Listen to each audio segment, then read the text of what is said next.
70 વર્ષ થઈ ગયા, પણ આપણને અમુક એવી બાબતોથી અજાણ રાખ્યા ને છેલ્લે એવી પરિસ્થિતિ આવી ગઈ કે આપણે આદિવાસી તરીકે જ મટી જવાના. અહીંયા બધા બેઠેલા આદિવાસી કે હાથ ઊંચા કરે, જે આદિવાસી હોય છે. ખોટી વાત, કોઈ આદિવાસી નહીં મળે આમાંથી. આમાં કોઈ આદિવાસી નહીં મળે. એક વાત સમજી લો, આપણે નારા બોલાવીએ કે પોતાની જાતને આદિવાસી કહીએ, પણ સરકારી ચોપડે તમે કે હું કોઈ આદિવાસી નથી. આ દેશમાં આપણે છે જ નહીં. પેલી મીટિંગમાં આવ્યા એમાંથી આમાં નવા કેટલા?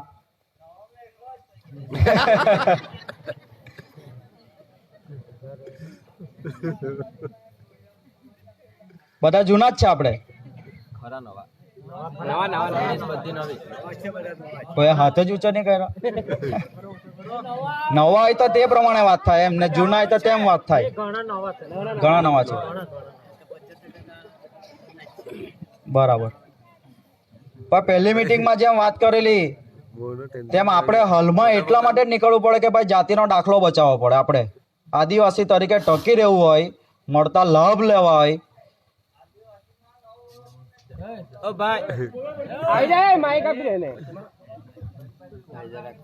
તું આવતા રહે, તું કહી દે પછી મેં બોલું.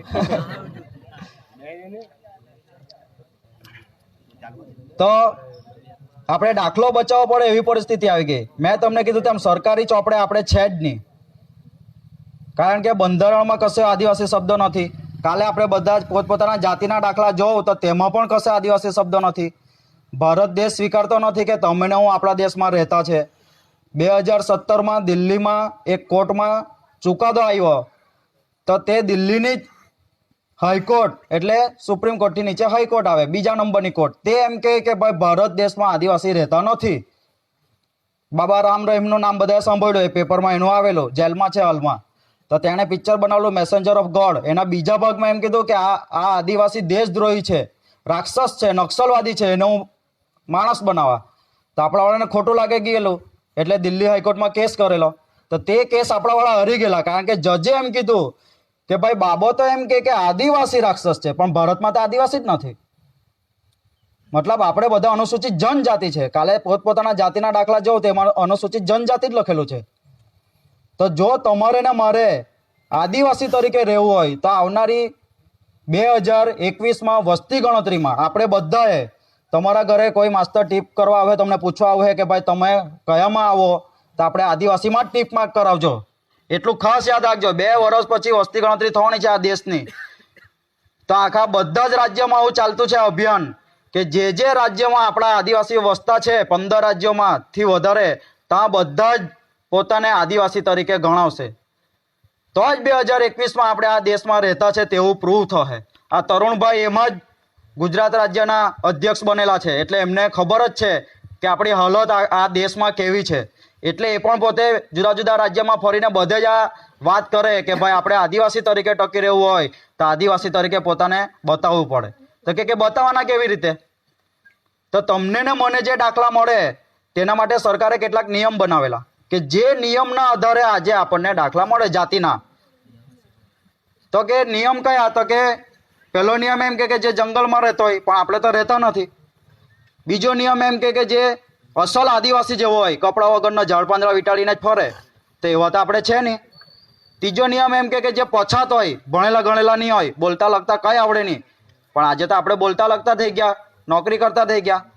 ચોથો નિયમ એમ કે જે મુખ્ય પ્રવાહમાં આવતા ખચકાટ અનુભવ, એટલે ઉજળે સાથે વાતચીત કરવામાં આપણને શરમ આવે, પણ આજે એવું પણ નથી.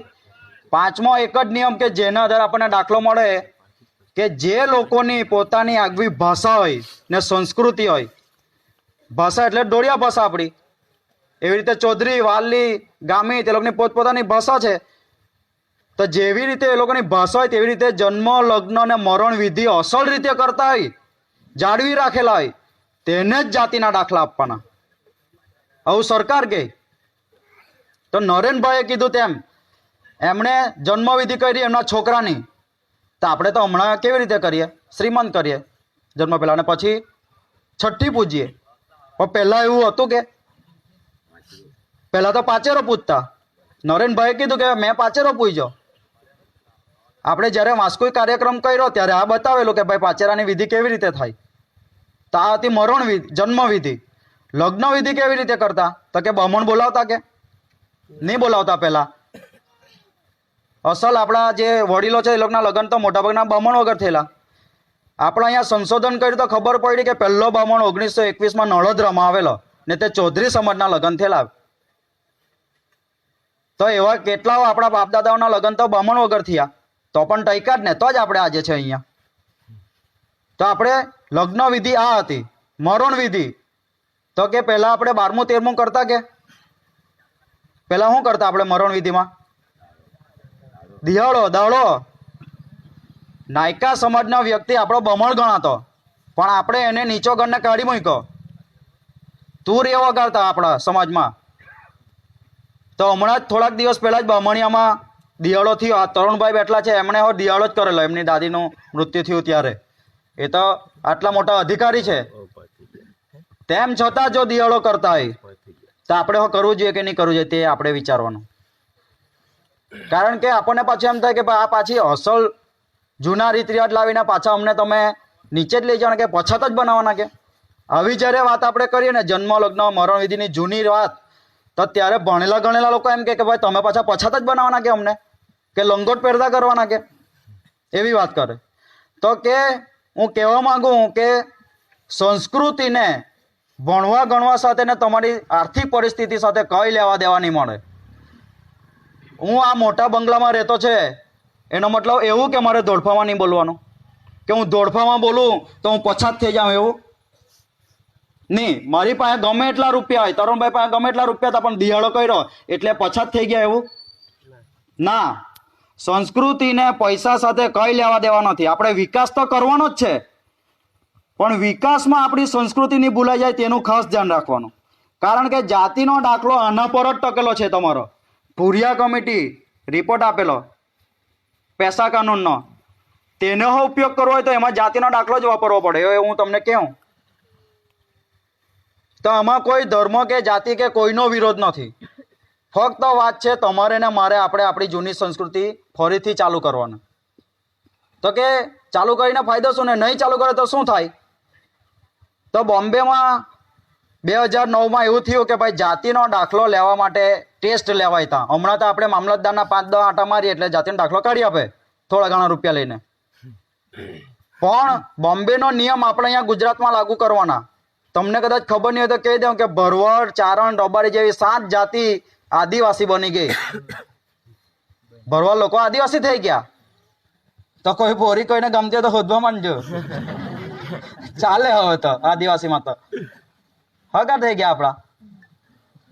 તો જે આ લોકો ઘૂસી ગયા જૂઠા દાખલા લઈને, તો એને કાઢવા માટે બોમ્બેથી જે મહારાષ્ટ્રમાં કાયદો ચાલે તે આપણે અહીંયા મૂકવાના. 2017 વિધાનસભામાં ઠરાવ મુકાઈ ગયો, પાસ થઈ ગયો. ખાલી કાયદો બનીને આવે એટલી જ વાર છે. તે જો કાયદો બનીને આવે તો 2 જાતની ટેસ્ટ લેવાય પછી જાતિનો દાખલો લેવા માટે. પહેલા વેલિડિટી ટેસ્ટ ને પછી એફિનિટી ટેસ્ટ. વેલિડિટી એટલે કેવું, હમણાં આપણું લાયસન્સ 20 વર્ષે પૂરું થઈ જાય. 20 વર્ષ થાય એટલે તમારે બારડોલીમાં પાછું રિન્યુ કરાવવા જવાનું. એવી જ રીતે 20 વર્ષે તમારો મારો જાતિનો દાખલો પૂરો થઈ જશે. ને જ્યારે પૂરો થઈ જાય ને નવો કરાવવા જાય ત્યારે પાછી ટેસ્ટ લે, ત્યારે તેને કહેવાય વેલિડિટી ટેસ્ટ, એફિનિટી ટેસ્ટ. ત્યારે આ જ બધા સવાલ પૂછે કે હું દાખલો લેવા જાઉં ને મને પૂછે કે તું કોણ? હું કહું કે આદિવાસી ધોળિયા. તો મને કે ધોળફામાં બોલીને બતાવ. તો મને તો આવડે નહીં, હું સિટીમાં રહું તો કરચેલિયામાં જ રહેતો છું તો નહીં આવડે, કારણ કે મારી મમ્મીએ શીખાયું જ નહીં.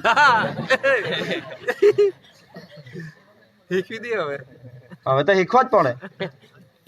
પછી આગળ પૂછે કે ભાઈ તમારા લગ્ન થઈ ગયા કે? તો હું કહું કે હા. તો કે કેવી રીતે કર્યા? તમે કે બ્રાહ્મણ બોલાવીને કર્યા. શાંતિ કરી, 2 દિવસ લગ્ન ચાલ્યા, રાતે ડીજે બોલાવ્યું. એ કેવું ને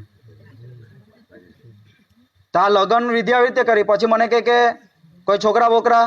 મેં કીધું બેનનું છે. તો કે બર્થડે ઉજવી? તો હું કહું કે હા. કેક કાપી, 1 વર્ષનું થયું એટલે 5 કિલોની કેક લાવ્યા, 200-500 માણસ જમાડ્યા. પછી કે ઘરમાં કોઈનું મૃત્યુ થયું? હું કહું કે હા દાદીનું. તો કે કેવી વિધિ કરી?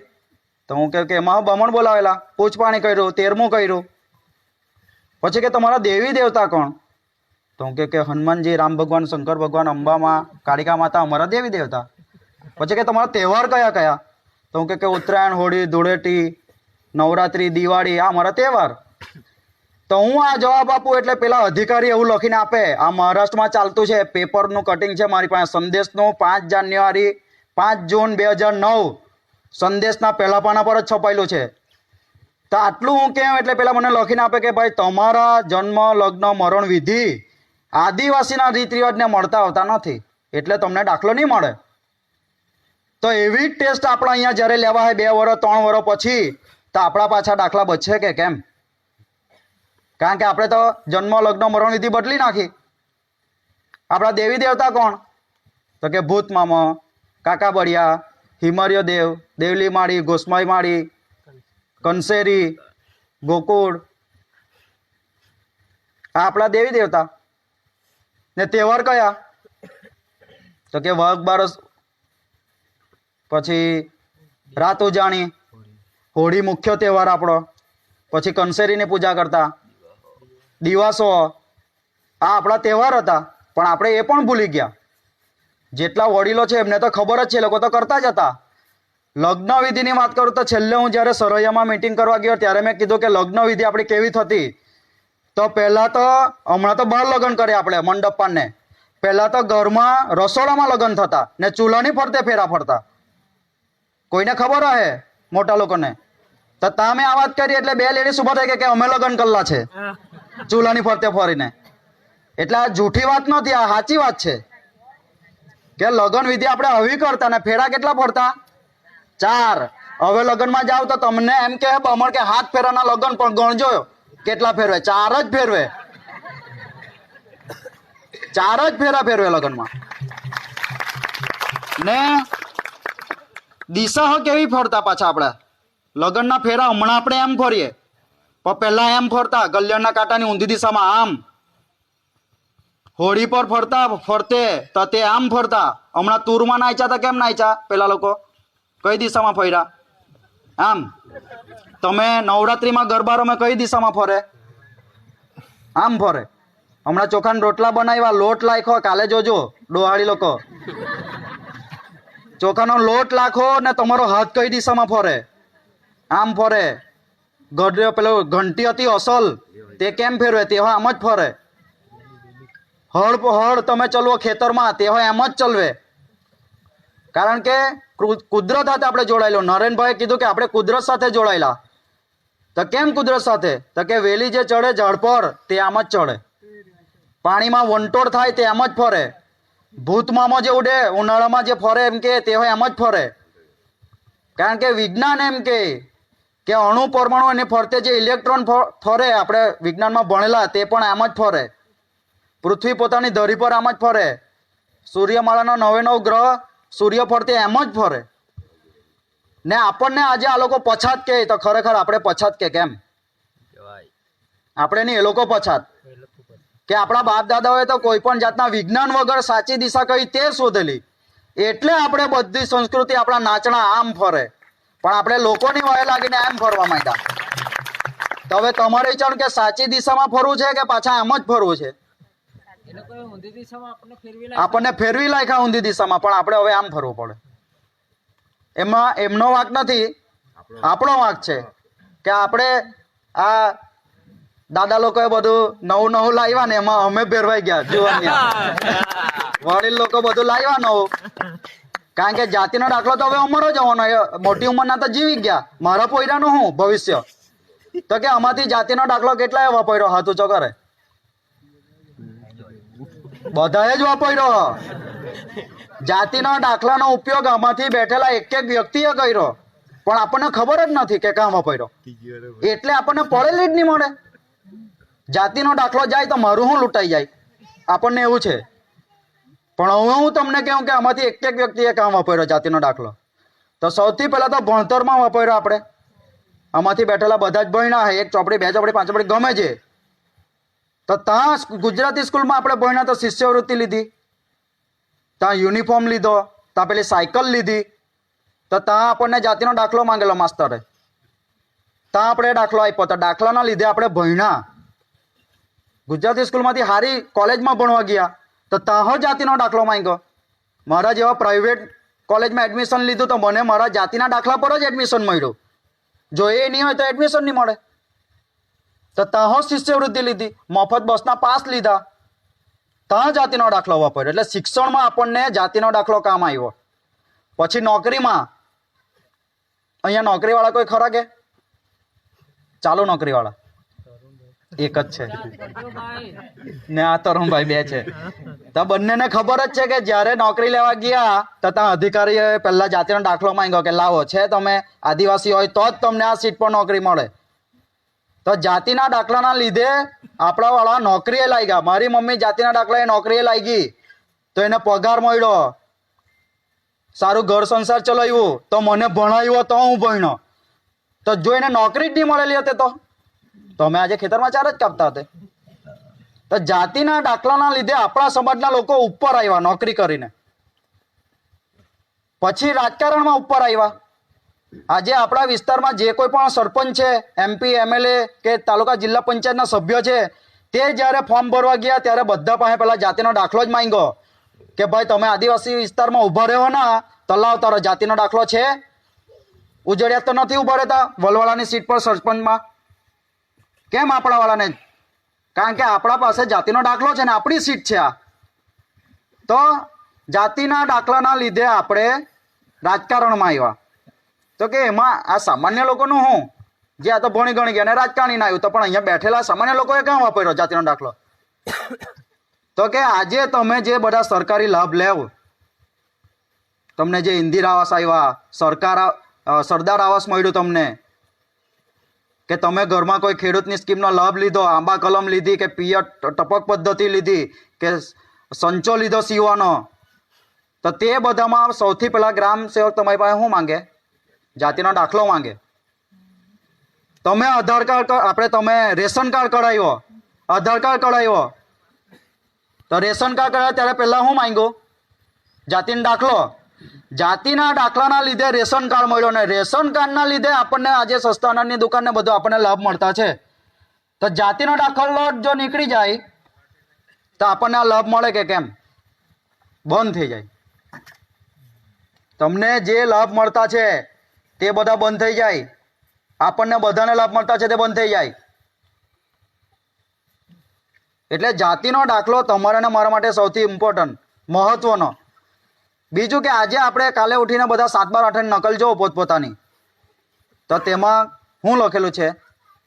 73AA. બધાના આપણા જે જમીન છે આદિવાસીઓને એમાં 73AA વારસદારો લાગે એ ફક્ત આદિવાસીની જમીનમાં જ લાગે.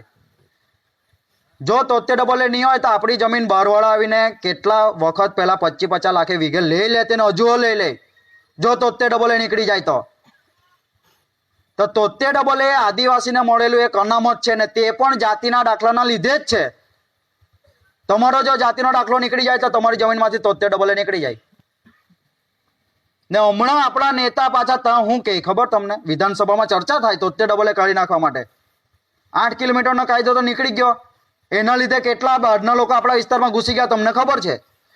મહુવામાં એક કાઠિયાવાડી છે, 700 વીઘા જમીન છે એની પાસે, ખબર પણ નહીં હશે. કોફી કલરની BMW લઈને ફરે, જોવા મળે તમને. 700 વીઘા જમીન. એ તમારા મારા જેવા જે આવી થાકેલા લોકો હોય એવાને હોતા જ ફરે કે કોણ પૈસે ખુવાર થઈ ગયેલો છે, તો તેની પાસે ભાઈ 2-4 લાખે પડાઈ લે જમીન. આપણા જમીનની કિંમત શું આવે? એટલે આપણે વેચી કાઢીએ ને એ લોકો ગેર ખોટી રીતે એને કરાવીને પછી કન્વર્ટ કરી લે. તો જમીન બચાવી હોય તો આપણે આ 73AA દરો સાચવી રાખવો પડે. પણ આપણા નેતા ત્યાં એવું કરે, ત્યાં બેહીને વિધાનસભામાં ચર્ચા કરે કે ભાઈ અમારા આદિવાસી વિસ્તારના લોકો બહુ ગરીબ, એમ કે બધા પાસે 2-4 વીઘા જમીન હોય, હરખી ખેતી થાય નહીં, ન કે બધાનું દેવું, તો કે ખાલી 10 લાખનું દેવું હોય તો એને પૂરું કરવા સારું જમીન જો વેચે તો અમારા એમ કે જમીનની કિંમત તો શું આવે? જો 3 લાખ ને 4 લાખ, તો 2 વીઘા જમીન વેચે તો હોય ને તો દેવું નહીં પતે એમ કે. તો કે અમારા એના કરતાં તમે 73AA કાઢી નાખો નહીં અમારી જમીનમાંથી એમ કે, તો અમારા જમીનની કિંમત એમ કે 25-30 લાખ રૂપિયા થઈ જાય, તો અમારા વાળા જમીન વેચી કાઢે ને દેવું પૂરું કરે ને ઉપર આવે. આવી વાત કરે. આપણી જમીનનો 73AA કાઢવા સારું ત્યાં હવા ચાલે, ષડયંત્રો. આપણા છે ડૉક્ટર સાહેબ પ્રદીપ ડૉક્ટર, એ લોકો ત્યાં મળવા ગયેલા. જ્યારે 8 કિલોમીટરનો કાયદો કાઢ્યો તો વાત કરી, તો ત્યાંના મુખ્યમંત્રી એમ કે ભાઈ આ 8 કિલોમીટરનો કાયદો કરી નાખે તો સારું જ ને, એમ કે 73 કરી નાખે તો સારું જ ને, એમ કે તમારા લોકો કાઠિયાવાડમાં આવીને જમીન લે જ ને એમ. તો આમાંથી કેટલાની કોઈ જમીન છે કે સિટીમાં, બારડોલીમાં, નવસારીમાં, સુરતમાં? આપણામાંથી કોઈને કરોડ રૂપિયાની જમીન લેવાની ઓકાત છે નહીં મળે. તો 73 રહેવી જોઈએ કે કઢાઈ નાખવી જોઈએ? તો હવે જો કોઈ આવે તો તમારે એને કહેવાનું કે ભાઈ તમે ત્યાં ગઈને આવા ધતિંગ નહીં કરતા. જો ત્યાં કઢાવવાના હોય તો માર ખાવા તૈયાર રહેજો. આ તમારે કહેવું પડે કે જમીન છે તો તમે આજે છે. 2013માં જજમેન્ટ આવેલું, એક જજમેન્ટ એટલે ચુકાદો ઓરિસ્સામાં આદિવાસીઓનો, એ તમને અમિત કહે. તો જે યુનો છે જેમાં 193 દેશ ભેગા થયેલા છે આખી દુનિયાના, તે લોકો એમ કહે કે જો આ દેશને બચાવવો હોય તો આદિવાસીને બચાવવો પડે, ને આદિવાસીને બચાવવો હોય તો તેને તેની જમીન પર જ રહેવા દેવો પડે, તો જ તેની સંસ્કૃતિ ટકે ને એ લોકો આ જંગલ પર્યાવરણ બધું સાચવે ને આ દુનિયા બચે. એવું 193 દેશ કે આખી દુનિયાના, ને 193 દેશોએ ભેગા થઈને એક દિવસ નક્કી કર્યો, જે નરેનભાઈએ વાત કરી, તે વિશ્વ આદિવાસી દિવસ 9મી ઓગસ્ટ. તો એ લોકોએ નક્કી કર્યું કે 9મી ઓગસ્ટે આખી દુનિયાના ઉજળિયાત લોકોએ આ દિવસ ઉજવવાનો ને આદિવાસીની સંસ્કૃતિ પરંપરા શીખવાની ને પોતે એને અપનાવવાની, તો આ દુનિયા બચે. એના બદલે આપણે જ ઉજવતા થઈ ગયા. આમાંથી 9મી ઓગસ્ટની રેલીમાં કેટલા આવેલા છેલ્લે? ઘણા ઓછા. કારણ કે ખબર જ નહીં, આપણને ખબર જ નહીં પડવા દે. તો હવે પછીની 9મી ઓગસ્ટ એટલે આપણો દિવાળી છે એવો તહેવાર માનીને બધા એમાં હાજરી આપવાની. જ્યારે મહુવાથી રેલી નીકળે તો આમાંથી બેઠેલા બધા ભાઈઓ બહેનો ફરજિયાત આવવાનું એક દિવસ માટે. કારણ કે આ દેશને આપણને સ્વીકારતો નથી કે આપણે અહીંયા રહેતા છે, એટલા માટે આપણે રસ્તા પર નીકળવું પડે. તો આંધળા લોકોને દેખાય કે હા અહીંયા છે આ લોકો, ને આપણે દેખાય તો આપણને લાભ મળે. પેલા અહીંયા ભારતમાલા નામનો પ્રોજેક્ટ ચાલતો હતો ચીખલીમાં, તમને ખબર? ખૂટા ઠોકાઈ ગયેલા કેટલાકની જમીનમાં. તમારા સગાવાલા કોઈ હોય તો પૂછજો કે જેનું 1-2 વીઘા ખેતર છે તેમાં ખૂટા ઠોકાઈ ગયા. કેટલાકના તો ઘરમાંથી ગયા ખૂટા. ખૂટો જાય તો પાછા પેલા બહુ વિચારે કે સાલું અત્યાર સુધી તો કેસરી પથ્થર જોયો, લાલ પથ્થર જોયો, કાળો પથ્થર જોયો, આ પીળો પથ્થર ક્યાંથી આવ્યો? કે નવો કઈ દેવો હોય તું જવા દે એમ કે ઠોક એમ. પછી ખબર પડી આ તો આ દેવતા આખું બધું લઈ જવાનો હાથે. આપણા વાળા બહુ ભોળા, કોઈ દિવસ વિરોધ કરેલો હોય તો ને. અહીંયા છાપડી ગામમાં હું મીટિંગ કરવા ગયો તો મને ખબર પડી કે 2 વર્ષ પહેલા ત્યાં માપણી કરી ગયેલા જમીનની, રેલવે લાઈન નાખવા સારું. તે એકના ઘરમાંથી ખૂટો ઠોકેલો છે, પણ વિરોધ જ નહીં કર્યો કે કઈ ખબર હોય તો ને આપણા વાળાને. પણ જયારે ત્યાં મીટિંગ થઈને ખબર પડી કે ભાઈ આદિવાસીની જમીન કોઈથી લેવાય નહીં, પૂછા મૂક્યા વગર, ત્યારે એ લોકો જાગી ગયા. ત્યાં આટલી મીટિંગ થઈ તો એ લોકો જાગ્યા, ખબર પડી. તો તમને ખબર હોય કે ચીખલીમાં કેટલી મોટી રેલી થયેલી, અને સીએમએ ત્યાં આહવામાંથી કહેવું પડ્યું કે ભાઈ ભારતમાલા અમે રદ કરતા છે, હાલ પૂરતો મોકૂફ રાખીએ. ત્યાં રદ નથી કર્યો, ચાલુ તો કરવાના જ. ઇલેક્શન પતે એટલી વાર લોલીપોપ પકડાવેલી છે. તો એ લોકોએ તો ત્યાં રૂઢિગ્રામ સભા બધે ગામે ગામ બને, તમે વધતા જશો રોજ. તો રૂઢિગ્રામ સભા બને તો ત્યાં તે લોકોનો વિસ્તાર સાચવ્યો, તો પણ આપણે કઈ કરવું પડે ને આપણો વિસ્તાર સાચવવા. બની શકે એ પ્રોજેક્ટ આમથી જાય તો ક્યાં જવાના આપણે? તમે તાની હાલત પૂછજો એ લોકોની કેવી છે. ઊંઘ નથી આવતી, આપણે ચોળાઈ જ જાય ને. નહીં જાગવાના તો હું તો કેમ લઈ જ જાઉં. તમે મેં તો કેમ અમારા ગોળેમાં જમીન છે ત્યાંથી તમે લઈ જાઓ, તો એ બહાને તો જાગે લોકો. તો કે આ તો સરકારી પ્રોજેક્ટ, તમે તેને રોકવાના કેવી રીતે? કે તમે આપણે તો સામાન્ય આદિવાસી, અભણ અજાણ, આપણને બંધારણનો બહુ ખબર નહીં અત્યાર સુધી. કોઈ દાડો ચોપડું જોયું બંધારણનું? આમાંથી કોઈ આપણે 50 ચોપડા વાંચી કાઢ્યા, પણ જેના લીધે આપણે અહીંયા બેઠેલા છે તે જ ચોપડો આપણે વાંચ્યો નહીં કોઈ દિવસ. તો તે બંધારણમાં લખેલું છે કે ભાઈ આદિવાસી વિસ્તારમાં જો તમારે કોઈ પણ કામ કરવા હોય વિકાસના, તો જે તે ગામના લોકોને પૂછવાનું. તમારા ગામમાં રસ્તો બને, તમને કોઈ પૂછ્યું? તમારે અહીંથી રસ્તો જાય ફળિયામાં, કે તમારા અહીંયા કઈ બીજા વિકાસનું કામ થાય તમને કોઈ પૂછે? કોઈ પૂછે તમને? નહીં પૂછે. વલવાણામાં 5 કરોડ રૂપિયા ગ્રાન્ટ આવી, કોઈ તમને પૂછે કે આ પૈસા અમે કામ વાપરીએ? નહીં પૂછે. આપણે કોઈ દિવસ પૂછ્યું એ લોકોને કે તમે આ 5 કરોડ કામ વાપર્યા? તો એમાં રૂડી ગ્રામ સભા કામ આવે. રૂડી ગ્રામ સભા બનાવવાથી કેટલીક અફવાઓ ફેલાવતા છે પેલા વિસ્તારમાં, તેની હું ચોખવટ કદમ પેપરમાં આવ્યું ને તમે વાંચ્યું કે ભાઈ રૂડી ગ્રામ સભા ગેરબંધારણીય છે એવું કીધું ધારાસભ્ય નરેશ પટેલે, પણ તદ્દન ખોટું છે. રૂડી ગ્રામ સભા હું એવું તમને કેમ હવે, તો આપણા વિસ્તારમાં પેલા પોલીસ પટેલ પ્રથા ચાલતી, કેટલાને ખબર? પોલીસ પટેલ હતો ગામમાં, તમારા વલવાડા ગામમાં હોય જ છે જ, આજ ફળિયામાં અહીંયા નહીં આવેલા હે. વાઘાબારીમાં મારા દાદા સસરા છે તે પોલીસ પટેલ હતા. આપણા અહીંયા ધમકડીમાં રડિયા પટેલ તે પોલીસ પટેલ હતા. હવે તમે સાપુતારા ફરવા જાઓ તો સાપુતારા નીચે જે પેલા પૈસા લઈને 30 રૂપિયા એન્ટ્રી ફી, ત્યાં ખાલી એમ કહેજો કે હું પોલીસ પટેલ નેતા જવાનો, પૈસા પણ નહીં લે. એક વાર ટ્રાય મારજો, હું પોલીસ પટેલ નેતા જવાનો, તમારી પાસે 30 રૂપિયા પણ નહીં લે. ને ત્યાં જ આગળ ગઈને જમણા હાથ પર એનું ઘર છે. પોલીસ પટેલ પ્રથા હજુ પણ ત્યાં ચાલે, માલેગાંવ નીચેનું. તો પોલીસ પટેલ પ્રથા ચાલતી હતી, તો ત્યારે આપણા ગામમાં કંઈ કામ કરવું હોય કે પોલીસે બહારથી આવવું હોય તો પહેલાં તે પટેલને પૂછતો. આપણા કંઈ નાના મોટા ઝઘડા થાય તો આપણે કંઈ પહેલાં કોર્ટમાં નહીં દોડી જતા દર વખતે, હમણાં જેમ પહોંચી જાવ તેમ. તે પોલીસ પટેલ પાસે જતા ને ત્યારે તો પોલીસ પટેલને એટલો ધાક કે બંને પક્ષવાળા ત્યાં જાય જ નહીં, કે બહુ માર પાડે એના કરતાં તમે આપણે પતાવી દઈએ ને તો અહીંયા. એટલો ધાક હતો. ને આપણે પાછા લડાઈ હોય આના સારું. ખેતરમાં તે મહેનત નહીં કરે ને હેળા પર આમલું ને પેલું ઉગેલું હોય તેના સારું લડાઈ, કે આ ઝાડું તો મારામાં લાગે ને આ તારામાં લાગે. આપણી લડાઈ આનાથી મોટી થતી જ નથી. બહુ કરે તો કદાચ છૂટાછેડાના કેસ હોય. તો આપણે બધા અહીંયા થયેલું હોય, કોઈ જમીનમાં સારું લડાયેલા હોય, ભાઈ ભાઈ કાકા કાકા, કોઈના છૂટાછેડાના હોય કેસ થયેલા હોય ને આપણે બધા વકીલ પાસે પહોંચી ગયા. જો કોઈનો કેસ સોલ્વ થયેલો હોય તો મને બતાવો, કોઈ આમાંથી મળી જાય. તમે કશે હો પૂછી આવજો, તમારા જેટલા હો હગાવાલા હોય, જમીનનો કેસ કે છૂટાછેડાનો કેસ કોર્ટમાં સોલ્વ થયેલો હોય તો મને કહેજો. નહીં થાય. કોર્ટ પાસે આદિવાસીના જજમેન્ટ આપવાની સત્તા નહીં મળે, ચુકાદો આપવાની. કેમ નહીં મળે? કે આ માલિકનો ભાઈ ચુકાદો તે પેલા નોકરે આપવાનો, કે એની પાસે સત્તા ખરી? માલિકના કેસની ચુકાદા આપવાની સત્તા નોકર પાસે ખરી? નહીં મળે. નરેનભાઈએ કીધું તેમ 2011માં આ દેશની મોટામાં મોટી કોર્ટ, જેને સુપ્રીમ કોર્ટ કહેવાય, તેણે એમ કીધેલું કે આ દેશમાં વસતા 1 કરોડ આદિવાસી જ આ દેશના મૂળ માલિક છે. આપણા દેશની વસ્તી 125 કરોડ, એમાંથી આપણા લોકો 1 કરોડ. 1 કરોડ આદિવાસી જ ભારત દેશના મૂળ માલિક. ને આ જે જજમેન્ટ આપ્યું તે જજમેન્ટ એટલે ચુકાદો આપવાવાળા બંને જજ પાછા બામણ, જ્ઞાન સુધા મિશ્ર અને માર્કંડે કાટજુ, બંને બામણ.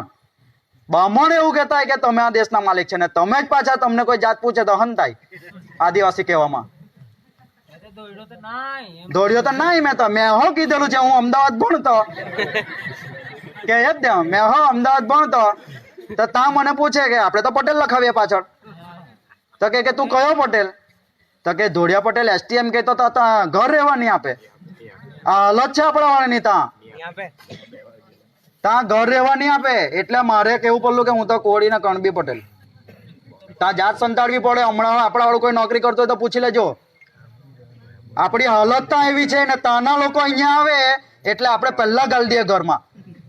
બહારના લોકો આપણે અહીંયા ધંધો કરવા આવે તો પેલો સારું ઘર બાજુમાં હોય તો કે લેને તો અમારે ધંધો કરી મેં તો અહીંયા બાજુમાં હરેવા કઈ ને તેને ત્યાં દુકાન આપી દે સારા ઘરમાં રહેવાનું, ને પોતે પેલા કોઠારામાં રહે ને પેલો ત્યાં ઘૂસીને ક્યારે મોટો બંગલો બનાવી દે ખબર નહીં પડે આપણને. ત્યાં ભૂલ કોણે કરી? આપણે કરી. ત્યાં ભૂલ સુધારવી પડે આપણે.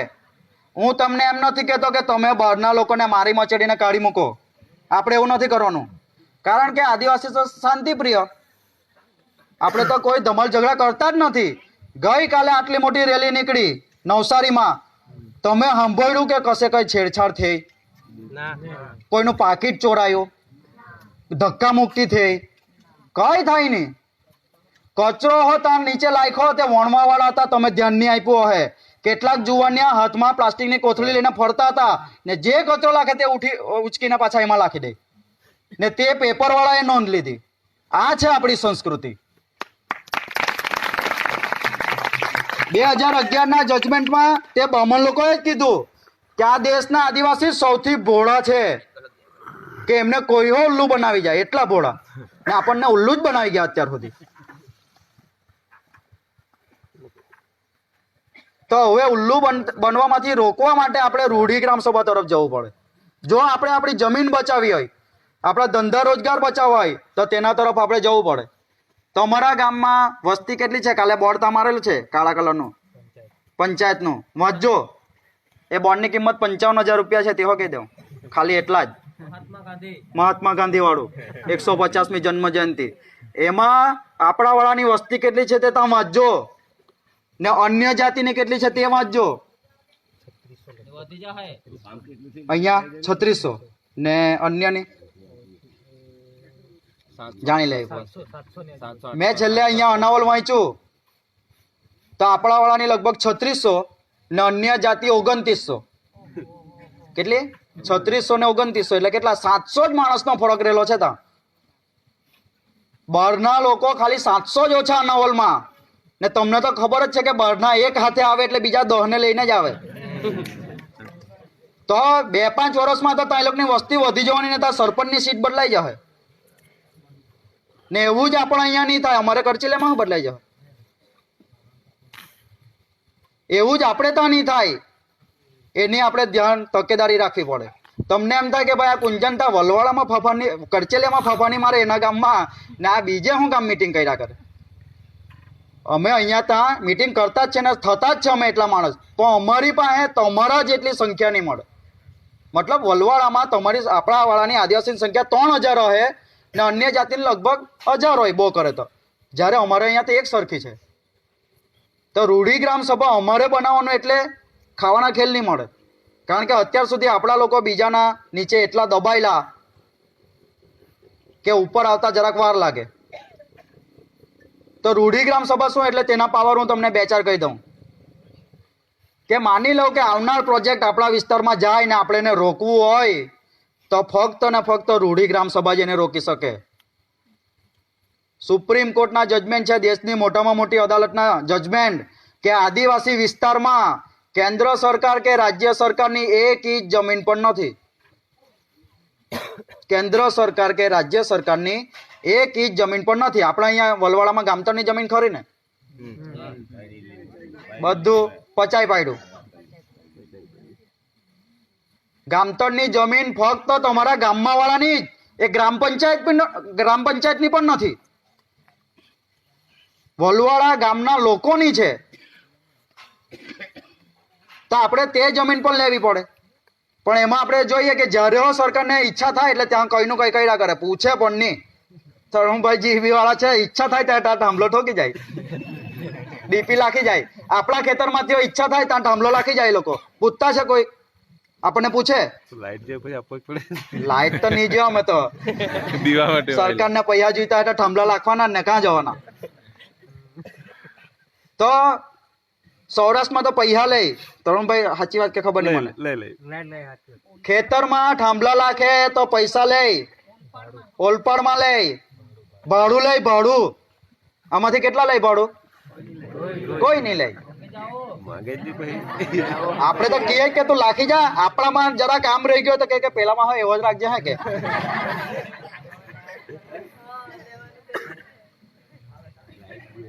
તો જો આપણે જમીન બચાવે આપણી, તો આ રૂઢી ગ્રામ સભા પાસે પાવર છે કે કોઈની બહારનાની 1 ઇંચ જમીન પણ નથી. બીજું, કરચે આ વલવાડા ગામમાં જો કોઈ આદિવાસીએ જમીન વેચવી હોય તો આદિવાસીને જ વેચવાની. એ તો બધાને ખબર જ છે કે આપણી જમીન બહાર નથી, નહીં લેવાય. પણ ઉજળિયા તે જમીન વેચવી હોય તો તે આદિવાસીને જ વેચવાની. કેટલાને ખબર? ઉજળિયા તે તમારા વલવાડા ગામમાં જમીન વેચવી હોય તો આદિવાસીને જ વેચવાની. જો આપણામાંથી કોઈ એને 50 લાખે વીઘું લેવા સારું પૈસા વાળો નહીં મળે તો સરકાર લઈ લે જમીન. પછી આપણે બધા ભેગા થઈને તે જમીન લેવી હોય તો લેવાય. આ નિયમ છે. બીજું કે આપણા અહીંયા જે ખાણ ખનીજ છે જમીનમાં, તો આપણને તો એમ જ કહે સરકાર કે ભાઈ 3 ફૂટ ઉપર આપણું ને 3 ફૂટ નીચે જે નીકળે તે સરકારનું. બરાબર ને? એવું જ ખબર ને આપણને, જમીનથી 3 ફૂટ નીચે એટલે સરકારનું. ખોટી વાત. તમારા જમીનમાં અહીંયા પથ્થરની ખાણ નીકળીને કોઈ બનાવીને લઈ જાય તો નહીં ચાલે. અહીંયાથી સોનું નીકળે તે હો તમારું જ. આ સુપ્રીમ કોર્ટના જજમેન્ટ છે. સમતા જજમેન્ટ 1996 આવેલું. વેદાંતા જજમેન્ટ આવી 2013 એમાં પણ આ જ કીધું. તો આપણે અહીંયા જે ખાણ ખનીજ છે, ધારો કે અહીંયા પાણી છે, રેતી નીકળે, તો રેતીની લીસ્ટ કોની? રેતીની લીસ્ટ કોણ કાઢે? રેતી કોણ કાઢે? કોઈને પૂછે? કાઢી નાખે જેની ઈચ્છા થાય ત્યારે. આપણા વિસ્તારમાં જ્યાં પણ જે પણ ખાણ ખનીજ છે તેના પર જે તે ગામનો અધિકાર. તમારા વલવાડા વિસ્તારમાં જે હો નદી જતી હોય ને એમાંથી જેટલા વિસ્તારમાંથી જે ખાણ ખનીજ નીકળે, પથ્થર નીકળે કે રેતી નીકળે, તેના પર વલવાડા ગામની રૂઢી ગ્રામ સભાનો જ અધિકાર. 5 કરોડની રેતી નીકળે તો તમે વેચી લો હરખા ભાગે ફળિયા વાઇઝ. કોણ ના પડે તમને? 10 ફળિયા છે તો વેચી લો 50-50 લાખ.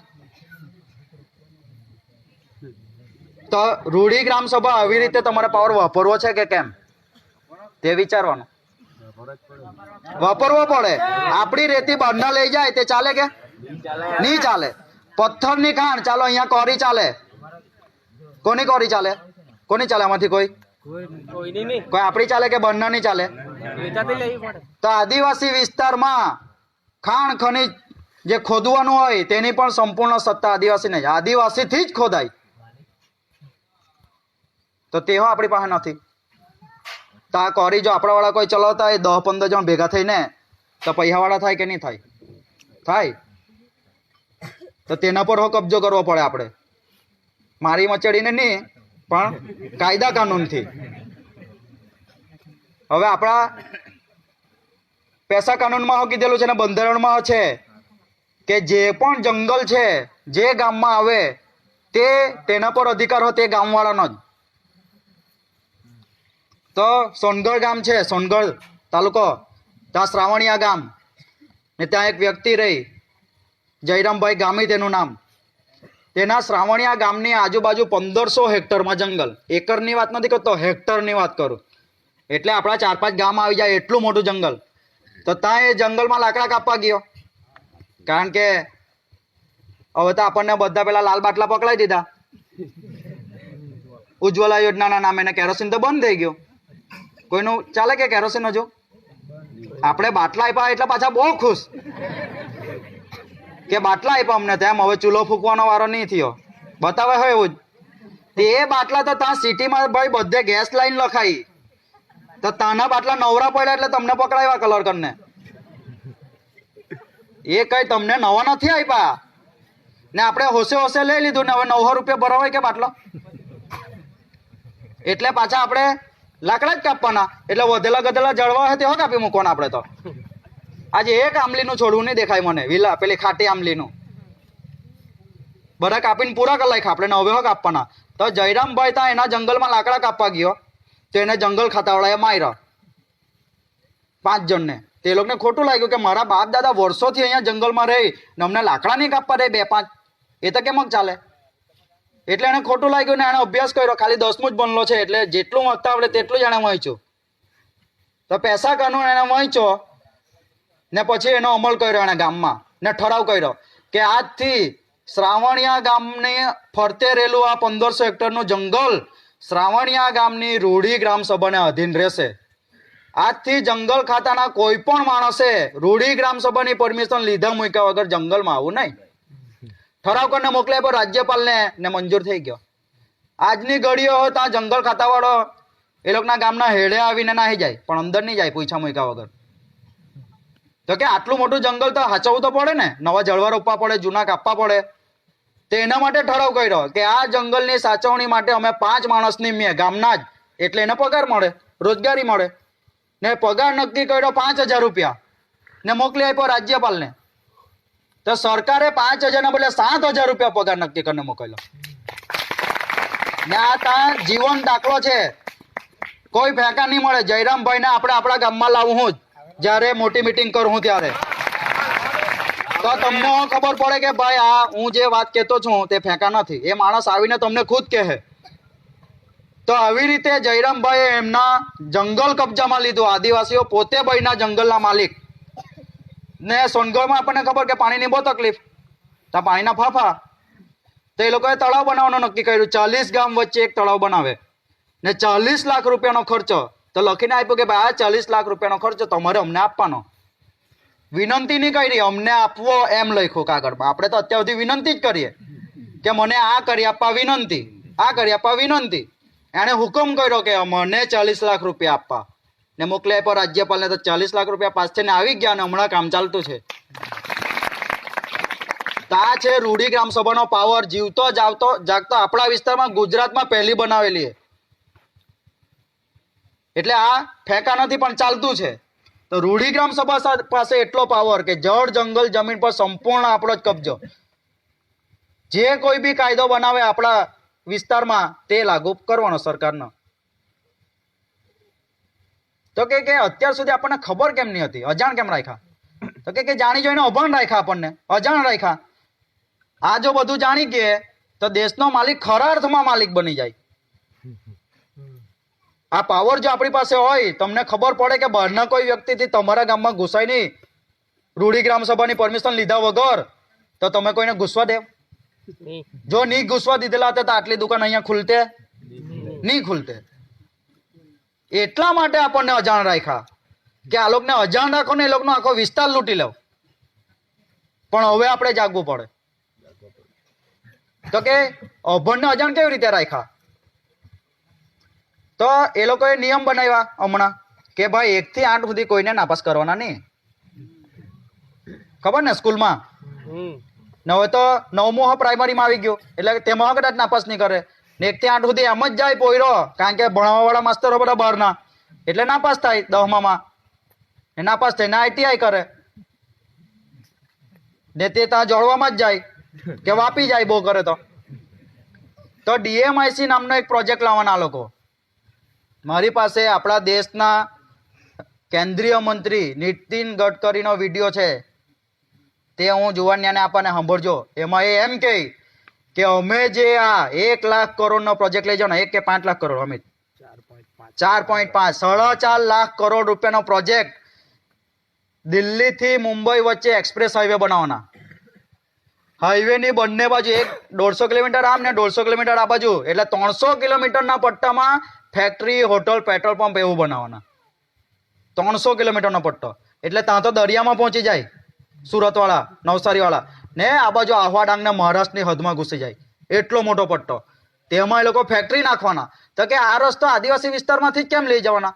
તો નીતિન ગડકરી એમ કે જો અમે ઉજળિયાતના વિસ્તારમાંથી લઈ જતે તે લોકોની જમીન તો કેટલી મોંઘી, 1 વીઘાના 50 લાખ ને કરોડ રૂપિયા, ને આદિવાસીની જમીનની શું કિંમત? 4 લાખ ને 5 લાખ રૂપિયા. તો એ એમ કે જે 1 કિલોમીટર રસ્તો બનાવવાનો ખર્ચો અમને 5 કરોડ રૂપિયા થતો, એના બદલે 1 કિલોમીટર આદિવાસી વિસ્તારમાં અમને ખાલી 50 લાખમાં બની જાય. કાં 5 કરોડ ને કાં 50 લાખ. એટલા માટે એ લોકો આખો રસ્તો આપણે અહીંથી લઈ જવાના. તો ત્યારે જે જમીન જોઈએ તેને બચાવવા માટે આપણે આ રૂડી ગ્રામ સભા બનાવવી પડે. ને ત્યાં જે ફેક્ટરી આવવાની તો તેમાં કામ કરવા માટે જે મજૂર જોઈવાના, એટલે તો હમણાં ITI જ ખોલે બધે કે તમારા મારા જેવા ITI ભણીને તે મજૂર જ બને. એટલે આવી રીતે આપણને અભણ રાખ્યા, અજાણ રાખ્યા. નોકરી ધંધાની વાત કરું તો બધા બહારના જ ઘૂસી ગયા. પાણીપુરીની લારી નહીં ખુલે આજે આપણાથી, તેમાં મારવાડી ગાંઠે નહીં આપણને.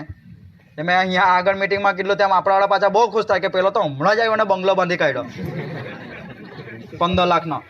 તે તમે ખાવા ગયા તો તેને બંગલો બાંધ્યો, એના બદલે આપણામાંથી જ કોઈ જો લારી ખોલેલી હતી તો પાછા આપણાવાળા તો હોશિયાર એટલા કે તે આપણાવાળો ખોલે તેનતા નહીં જાય કે રખે ને ઉપર આવી ગયો. તો આ ઈર્ષ્યા કાઢવી પડે હવે આપણે,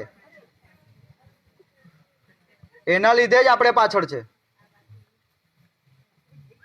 હવે જુવાની આવ્યો એ ધંધામાં આવવું પડે. નોકરીની વાત ભૂલી જજો. આખા દેશમાં સરકારી નોકરી 2% છે ને એમાં આપણા વાળાનું અનામત ખાલી 14%. એટલે 100 માંથી આપણો 1 માણસ પણ નોકરી નથી લાગવાનો. ગમે એટલું ભણેલો હોય ભૂલી જજો. હું ડબલ ડિગ્રી માસ્ટર ડિગ્રી વાળો છું, મને હજુ સુધી નોકરી નહીં મળે. આ મારી બેન બેઠેલી છે, કેટલી વાર જીપીએસસી ની એક્ઝામ આપી, નોકરી મળે નહીં. જાણી જોઈને ફેલ કરે. 35 માર્કે પાસ થતા તો જાણી જોઈને 34 માર્ક આપે, જાણી જોઈને કરે. એટલે નોકરીનું ભૂલી જાઓ ને, આપણે પણ ધંધો રોજગાર ચાલુ કરો. તેના હારું સરકારી સ્કીમનો લાભ લેવો. આપણા માટે અલગ ફંડ ફળવાય આદિવાસી માટે, ધંધો રોજગાર કરવા માટે, જિલ્લા ઉદ્યોગ કેન્દ્રમાંથી. પણ આપણે કોઈ દિવસ ગઈએ જ નહીં, કોઈને પૂછીએ જ નહીં. લલતાબેન હવે આવે એટલે એને પૂછજો કે લાવો, જુવાને પૂછો ને કે ભાઈ લાવો કઈ સ્કીમ છે ધંધા રોજગાર, એ તમને કહે નહીં કહે તો કે જ હું ઓળખું ને. કોઈ આવે જ નહીં. મેં હમણાં ત્યાં મીટિંગ થઈને બીજે જ દિવસે ગ્રુપમાં મૂક્યું કે ભાઈ જેને આ લારી બારી જે ખોલ્યું હોય તે સ્કીમ છે, હજુ સુધી કોઈ દેખાયો નથી. એટલે આપણે આવવું પડે, ધંધા રોજગાર ખોલવા પડે, નાનમ છોડવી પડે. આપણે કઈ પેલા બહારના આવેલા એને મારીને નથી કાઢવાના, પણ એ લોકોનો ધંધો તોડાઈને એ લોકોને કાઢવાનો છે. ફળિયે ફળિયે ઘૂસેલા છે તો ફળિયે ફળિયે દુકાન ખોલીને એ લોકોને ટક્કર આપો. ને આપણા વાળા હોય એટલી ખુમારી રાખવી પડે કે તે ધંધો ખોલે તો ભાઈ તેને ત્યાંથી જ લેવાનું, ભલે રૂપિયો વધારે, પણ છે તો આપણા વાળા પાસે જ જશે ને પૈસા. તો ગામના પૈસા ગામમાં રહે. પેલો તો કમાઈને બહાર જતો રહેવાનો ને તે રાજસ્થાનમાં ઘર બનાવવાનું, તો તમારા પૈસા તો તેને ત્યાં વાપર્યા, પણ તમારા એનો કમાય તો તે તમારા ગામમાંથી જ લે. તે ઘર બનાવે તે ગામનો જ સુથાર ને કડિયોને બધાને બોલાવવાના. તો ગામના પૈસા ગામમાં રહે એટલા માટે પણ આપણે ધંધો ચાલુ કરવો પડે. ને આ જે પૈસા કાનૂન ને અનુસૂચિ 5 ને રૂઢિગ્રામ સભાનો પાવર વાપરવા માટે સૌથી ઇમ્પોર્ટન્ટ છે, સૌથી મહત્વનું કે આપણે રૂઢિ પ્રથા ચાલુ કરવી પડે. એટલે હું બધાને વિનંતી કરું કે હવે પછી જ્યારે શુભ અશુભ પ્રસંગ આવે અસલ રીત રિવાજ પ્રમાણે જ બોલાવજો. આપણે કોઈ ધર્મ કે જાતિનો વિરોધી નથી કે વિરોધ પણ નથી કરતા, પણ જો કોઈ બામણને બોલાવવાથી, બામણની વિધિ કરાવવાથી જો તમારો દાખલો જતો રહેતો હોય તો તમારે કેમ કરવું? એ બોલાવવું જોઈએ કે નહીં બોલાવવું જોઈએ એ તમારે વિચારવાનું. વિરોધ નથી કરતા, આપણને એને ગાળ નથી દેવાની, એ એનો ધંધો છે. પણ એને કહેવાનું કે ભાઈ તને હું બોલાવવાનો તો મારો દાખલો જતો રહે, ને મારો દાખલો જતો રહે તો મને મળતા બધા લાભ બંધ થઈ જવાના. એફિનિટી ટેસ્ટ આવે તો દાખલા થયેલા છે એવા. રાનકુવાનો એક ડોક્ટર છે, સર્કલ પર જ એનું ક્લિનિક છે, રાજુભાઈ એનું નામ, જજો, લંગડો છે એક પગે, આપણા વાળો. 4 ભાઈ એ લોકો, બોમ્બે રે 4 પણ રાજુભાઈને હજુ સુધી જાતિનો દાખલો મળેલો નથી, એટલે અહીંયા ક્લિનિક ખોલીને બેઠલો છે. એના 3 ભાઈ બોમ્બે છે. બીજો સોનગઢનો એક વ્યક્તિ ધજંબા, પણ એનું નામ વસંતભાઈ ચૌધરી, એ એરપોર્ટમાં નોકરી કરે ત્યાં સુરત. એમના છોકરાને હજુ સુધી જાતિનો દાખલો મળ્યો નથી. આ જ બધા સવાલ પૂછે તમારા જન્મ, લગ્ન, મરણ વિધિ હું ને આ બધું. તો જતે દાડે જો આપણે બચાવવું હોય, આપણે બચવું હોય, આપણી જમીન બચાવવી હોય, ધંધા રોજગાર ઘર બચાવવું હોય તો આપણે આપણા રીત રિવાજનું પાલન કરવું જ પડે. ને તમને ગમે કે નહીં ગમે કરવું જ પડે. ઘરમાં 50 ફોટા રાખો કોઈ વાંધો નહીં, રોજ 100 મંદિરમાં પડો કોઈ વાંધો નહીં, પણ એકવાર કાકા બળિયા મનના મંદિરે જવાનું. એ હવે નક્કી કરવાનું તમારે. જો તમારા ગામના ના કે કોઈ ભૂત મામો હોય કે હિમાર્યો દેવ હોય તો પૂજા કરવા માંડજો. ભૂત મામો કે હિમાર્યો દેવ હોય, ચૌધરી ભાષામાં હિમાર્યો કે, પણ આપણે ભૂત મામો કહીએ ને અહેજ. તો ત્યાં સાફ સુફી કરીને પૂજા કરવા માંડજો. કે જતે દાડે જો ત્યાંથી આમ રસ્તો જાય તો પેલા લોકોને આપણાથી કહેવાય કે ભાઈ અહીંયા તો અમારો દેવ છે ને અમે તો 500 વર્ષથી અહીંયા પૂજા કરીએ. તો તું જો અહીંયા વળકો ઉખાડવાનો હોય તો અમને કશે રોપી બતાવ આજ વળકાને, ને અમારી જમીન લઈ જા. એટલા માટે આપણે એની પૂજા કરવી પડે. ને જાતિનો દાખલો બચવું તો જ આપણે ટકવું. 2019માં એક કાયદો આવતો છે, એને કહેવાય સમાનતાનો ધારો, કોમન સિવિલ કોડ. સંસદમાં મુકાઈ ગયેલો, જેવી બહુમતીની સરકાર આવે હમણાં એટલે પાસ થઈ જશે. ને તે કાયદો પાસ થાય એટલે આ દેશના દરેક લોકો એક સરખા. હમણાં આપણે વેચાયેલા કે આદિવાસી, ઉજળિયા, પેલા બામણ, વાણિયો, આવી રીતે આપણે વેચાયેલા. પણ આ કાયદો પાસ થાય એટલે અહીંયા બેઠેલા આખા દેશના લોકો એક સરખા, બધાને એક સરખો કાયદો લાગુ પડે. તો મેં જેમ વાત કરી કે આપણા જે કેસ હમણાં કોર્ટમાં સોલ્વ નથી થતા, તો તે કેસ સારું આપણે ધક્કા મારવા પડે. પછી આપણને હિન્દુ વારસદારો 1956 લાગે નહીં, વકીલ હોય તો પૂછી લેજો, એટલે તો આ કેસ સોલ્વ નહીં થાય આપણા. પણ વકીલો જાણી જોઈને નહીં કે તો એનો દંડ તૂટે. બંને બાજુથી પૈસા લે કે નહીં, તો બંને પાર્ટી પાસેથી. એટલે આપણે આ બધા નિયમ જાણવા પડે. ને સૌથી પહેલા હોળીનો તહેવાર આવતો છે તમારે અહીંયા. મને તો ખબર પડી કે ભાઈ તમે આ આદિવાસી રીત રિવાજ પ્રમાણે જ કરે, પણ અમારે અહીંયા તો જુદી રીતે થાય. એટલે અમે ત્યાં બદલવાના છે ને આખા મહુવા તાલુકાનો હોળીનો તહેવાર આપણે એક જગ્યાએ રાખવાના છે. ને ટાઈમ 9 વાગ્યાનો રાખવો એટલે બધા પોતપોતાના ગામમાં પતાવીને ત્યાં આવે. તો ત્યાં બધાએ આપણે ભેગા થવાનું, 10, 15, 20 હજાર માણસોએ, ને અસલ રીત રિવાજ કરવાનું. ને તે જ ફરવાનું પણ આપણે આ રીતે. અત્યાર સુધી કશે આવો પ્રોગ્રામ થયો નથી, એટલે આપણી જવાબદારી બને. સૌથી પહેલા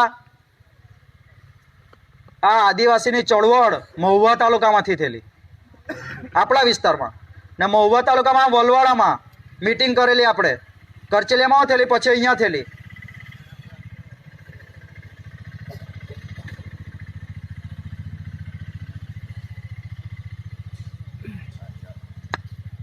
એટલે આપણે જ જવાબદારી બને કે આપણે પાછા ચાલુ કરીએ. ત્યાં રૂઢી ગ્રામ સભા બહુ જોરમાં બનતી છે બીજા વિસ્તારમાં, કારણ કે એ લોકોને તો એવા દિવસો આવી ગયા, પથ્થર પેલા ખૂટા ઠોકાઈ ગયા એટલે બનાવવી જ પડે. પણ એ લોકો જો ત્યાં રૂઢી પ્રથાનું પાલન નહીં કરે તો ભેરવાઈ શકે. રૂઢી પ્રથા એટલી મહત્વની છે, તો આપણે એવામાં નહીં ફસાય એની આપણે જવાબદારી, તકેદારી પહેલેથી જ રાખવાની.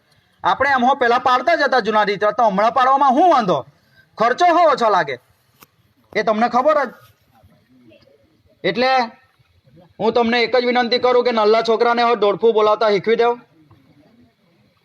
ને ઘરમાં તમે જે પૂજે તે, જે વિધિ કરે તે, પણ આપણી આદિવાસીની વિધિ જ થવી જોઈએ. એની ખાસ તકેદારી રાખજો. આપણે કોઈનો વિરોધ નહીં કરવાનો, પણ આપણે કરવું જ પડે જો બચવું હોય તો. ને નોકરીવાળા પાછા આપણી મુવમેન્ટથી દૂર ભાગે.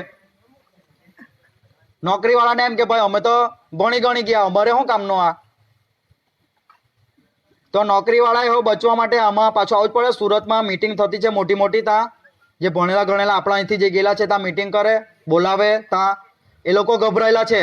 આપણી પાસે તો જમીનો છે, દાખલો જતો રહે તો પહેલા તો શું કરવાના હતા?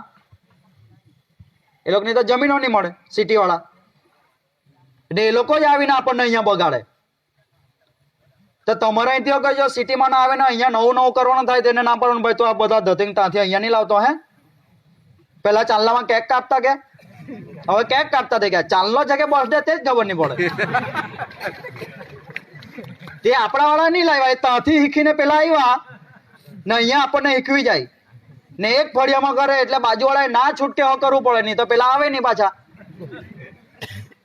એટલે આપણે એવા જે છે તે લોકોને પ્રેમથી કહેવાનું કે ભાઈ તમે નવું નહીં લાવતા. એને આપણે એમ કહેવાનું કે ત્યાં જો દિહાળો નહીં કર્યો તો અમે તત્તર નહીં આવું. આપણે એવું કહેવાનું ઊંધું, કારણ કે મોટા માણસ જો ચાલુ કરે તો જ આ આખી મુવમેન્ટ ચાલે એવું છે. હમણાં જો કોઈ આમાંથી કોઈ સામાન્ય માણસ ધોતિયું પહેરીને નીકળી પડે તો આપણે કાઢી દઈએ કે પૈયા વગરનો લુખાટો હોય એટલે ધોતિયું પહેરીને નીકળી પડ્યો. પણ એ જ ધોતિયું આપણા ગામનો કોઈ મોટો માણસ પહેરે તો આપણે શું કહીએ કે ભાઈ જો આટલો મોટો માણસ તો ધોતિયું પહેરીને ફરે, સારું કહેવાય. એટલે આપણી જવાબદારી બને પોતાના ઘરથી આપણે ચાલુ કરીએ. અને મનમાં એક જ રાખજો કે જાતિનો દાખલો બચાવવાનો છે ને 100% જવાનો જ છે. તરુણભાઈ તમને કહે છે એ મુવમેન્ટ બહુ જોરમાં ચાલતી છે ને 2021 આપણો છેલ્લો જ છે. ત્યાર સુધીમાં સુધરવાના હોય તો સુધરી જજો, નહીં તો કોઈ બચાવવાનું નથી. ને તમે જે ધર્મ પાડો તે પાડો, આમાં પાછું ધર્મવાળાને ખોટું લાગી જાય કે ભાઈ આ લોકો તો અમારો વિરોધ કરે એમ કે. પણ અમે કોઈનો વિરોધ કરતા નથી, નેતા વિરોધ કરે કે આ તો નક્સલી પ્રવૃત્તિ કરે એમ કે. આપણા નેતા એમ કે નક્સલી પ્રવૃત્તિ કરે. નક્સલી કોને કહેવાય? મેં એમને વ્યાખ્યા પૂછી કે ભાઈ નક્સલીની વ્યાખ્યા આપો, તો કે જવાબ જ નહીં મળે. દેશની કોર્ટ પાસે જવાબ નહીં મળે તો એની પાસે શું જવાબ હોવાનો? અમે કઈ બંદૂક લઈને આવ્યા અહીંયા કે તમને ગભરાવ્યા, કઈ ઊંધી વાત કરી, કલમ હાથેની વાત કરી? જો ખોટું પાડી બતાવતા હોય તો બતાવો. ને એ જ માણસોએ પાછા અમારા મહુવા આદિવાસી સમિતિના 7 સભ્યો પર કેસ કર્યો. તમને તો ખબર જ નહીં, આ તો અમે જાહેર જ નથી કરતા, પણ હવે કેવું પડે. મહુવા આદિવાસી સમિતિના 7 સભ્યોના નામ જો ગૃહ મંત્રાલયમાં ફરિયાદ કરી. ગૃહ મંત્રાલય એટલે મોટામાં મોટું ડિપાર્ટમેન્ટ આપણું, હોમ મિનિસ્ટ્રી. ત્યાં એમ કે આ 7 વ્યક્તિઓથી મને મારી જાનનો ખતરો છે એટલે પોલીસ પ્રોટેક્શન આપો. તે એટલે પોલીસ લઈને ફરે હાથે. અમે ખાલી કાયદા કાનૂન થી એને ગભરાયું તો તમે બધા જાગી જાય તો શું થાય? આવતા બંધ થઈ જાય. તમે પ્રશ્નો પૂછો ને કોઈ પણ હોય, હું એ વ્યક્તિની વાત નથી કરતો, કોઈ પણ હોય. આજે ત્યાં પેલા ત્યાં હાલત જોઈ લો કેવી થઈ ગયેલી. ત્યાં સવાલ પૂછતા થઈ ગયા એટલે પેલા એમએલએ ની હાલત કેવી થઈ ગઈ, ગાંડવાઈ ગયેલો છે. રોજ ગમે તેવું બફાટ કરે પેપરમાં. કાલે રેલી કરી તો વિરોધ કર્યો એને પાછો. આમાંથી રેલીમાં ગયેલા તો કે ભાઈ આપણે કઈ ત્યાં લેવા ગયેલા કે? પોતાના ખર્ચે પાણી પીધા મૂક્યા વગર ખાધા વગર ત્યાં રેલીમાં ગયા ને પેલો એમ કે ભાઈ આ એક પાર્ટી વાળા એ બધાને લઈ ગયો એમ કે. હવે તદ્દન વાહિયાત વાત કરે. તો હવે આપણે વિચારવાનું કે આપણે નેતા લોકોને કેવા સવાલ પૂછવાના. હવે તો પૂછો તમે એને કે ભાઈ રૂડી ગ્રામ સભા એટલે હું, એની માહિતી આપો અમને. અનુસૂચિ 5 એટલે હું તે કહેવો અમને. પૈસા કાનૂન હું તે કહેવો અમને. અમારા પોયરાને રોજગારી અપાવવા માટે તમારી પાસે કઈ સ્કીમ છે? જિલ્લા ઉદ્યોગની કઈ સ્કીમ છે? કેટલી લોન મળે તે પૂછો. બાકડા રોડ ને લાઇટ ની વાત જવા દેજો. હવે આ તમને ચોખ્ખો શબ્દમાં કહું, કારણ કે તમારા પોયરા ભણે ગણે નોકરી હારી કરે તો અહીંયા લાઇટ આવે ને તે 4-5 પૈસા ભેગા થઈને એના પૈસા લાઇટ લાખી દે. જો તમારા છોકરા નોકરી કે રોજગાર કરતા હે તો એટલે તમે આ માંગો ને નેતાને સવાલ પૂછવામાં બિલકુલ ગભરાવો નહીં. તમે મત આપ્યો તો એ ચૂંટાયા, એક વાત ધ્યાન રાખજો. પણ આજે આપણે એ લોકોથી દબાયેલા રહી ગયા એટલે આ 70 વર્ષથી આપણી આ હાલત છે કે અજાણ રાખ આપણને. પૈસા કાનૂનની જે વાત કરી આપણે 1996 લાગુ થઈ ગયેલો આપણા ગુજરાત દેશમાં. કેટલા વર્ષ થયા? 96 ને 4 2000 ને 21 વર્ષ થયા. પૈસાનું ફૂલ ફોર્મ ખબર નહીં આવે તો પૂછજો. કાનૂન લાગુ કરવાની તો વાત જ દૂર. આ પૈસા કાનૂન થી જ આપણી જમીન બચશે. રૂડી ગ્રામ સભા એ આપણે પૈસા કાનૂનના નિયમનો ઉપયોગ કરીને બનાવવાની છે ને તેનું જ ફૂલ ફોર્મ ખબર નહીં હોય ને તેને આપણે ચૂંટી લાવીએ પાછા. એટલે બહુ ગંભીર બાબત છે. જુવાનને હું ખાસ કહું કે વાંચતા થઈ જાવ આ બધા કાયદા ને જેવા નેતા આવે કોઈ હો પક્ષ પાર્ટી ના હોય, આપણે કોઈનો વિરોધ નહીં મળે. એને કહેવાનું કે ભાઈ અમને આ આપી દેવ તો અમે તો તમને ચૂંટી લાવીએ. અમારે તો અમારા હક અધિકાર હાથે મતલબ. તમે આપી જાય તો અમે તો ઘરમાં બેસી રહ્યા શાંતિથી. અમારે શું કામ છે? એટલે બધાને સવાલ પૂછો ને જાગૃત થાવ ને સૌથી પહેલા રૂઢી રીત રિવાજ ચાલુ કરી દેવો. એટલું કહીને હું મારું વક્તવ્ય પૂરું કરું. જય આદિવાસી.